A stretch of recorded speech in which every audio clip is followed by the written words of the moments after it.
ଆଜି ରାମ ଆଜି କାହିଁକି ଏମିତି କଲେ? ନିଜ ହାତରେ ନିଜ ପ୍ରେମକୁ ଶେଷ କରିଦେଲେ ରାମ ଏବଂ କାହାଣୀରେ ଆଗକୁ କେଉଁ ପ୍ରକାର ନୂଆ ଟ୍ୱିଷ୍ଟ ଆସିବାକୁ ଯାଉଛି ଆସନ୍ତୁ ଜାଣିବା ଆଜିର ଏହି ଭିଡ଼ିଓ ମାଧ୍ୟମରେ।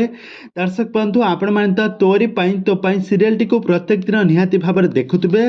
ଆଉ ଏହି ସିରିଏଲରେ ଆଗକୁ କ'ଣ ଘଟିବ, ଏ ସମ୍ପର୍କରେ କ'ଣ ଘଟିବା ପାଇଁ ଯାଉଛି, ସବୁ କିଛି ଜାଣିବା ପାଇଁ ହେଲେ ଆପଣମାନେ ଆଜିର ଭିଡ଼ିଓଟିକୁ ପୁରା ଶେଷ ପର୍ଯ୍ୟନ୍ତ ଦେଖନ୍ତୁ। ଆଉ ଏହା ପୂର୍ବରୁ ଯଦି ଆପଣମାନେ ଆମ ଚ୍ୟାନେଲକୁ ସବସ୍କ୍ରାଇବ କରିନାହାନ୍ତି ତାହେଲେ ସବସ୍କ୍ରାଇବ କରି ପାଖରେ ଥିବା ବେଲ୍ ଆଇକନକୁ ଦବାଇ ଦିଅନ୍ତୁ। ସବୁ ବାଧା ବିଘ୍ନକୁ ଆଡ଼ାଇ ଏକାଠି ହେଉଥିଲେ ରାମ ଆଉ ଚିକି, ହେଲେ ରୁହି ତାଙ୍କ ମିଳନରେ ଆସି ବାଧା ସାଜିଲା।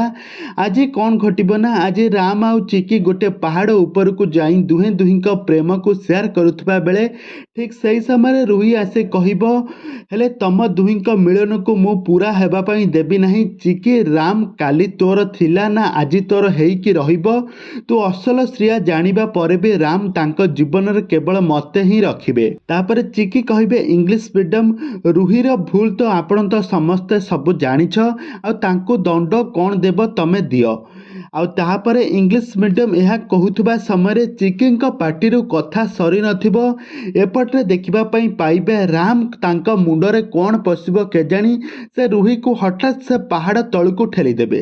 ଆଉ ତାପରେ ଚିକି ବଡ଼ ପାଟିରେ ଚିତ୍କାର କରି କାନ୍ଦିବାକୁ ଲାଗିବ, ମୋତେ ବଞ୍ଚାଉ ଇଂଲିଶ ମିଡିୟମ, ତମେ ଏ କ'ଣ କଲ, ଏମିତି କହୁଥିବେ। କିନ୍ତୁ ତେବେ ଦର୍ଶକ ବନ୍ଧୁ, ଏବେ କାହାଣୀରେ କ'ଣ ଆସିବ ନୂଆ ଟ୍ୱିଷ୍ଟ? ରାମ ଏମିତି କାହିଁକି କଲେ? ନିଜ ହାତରେ ନିଜ ପ୍ରେମକୁ କାହିଁକି ସାରିଦେଲେ?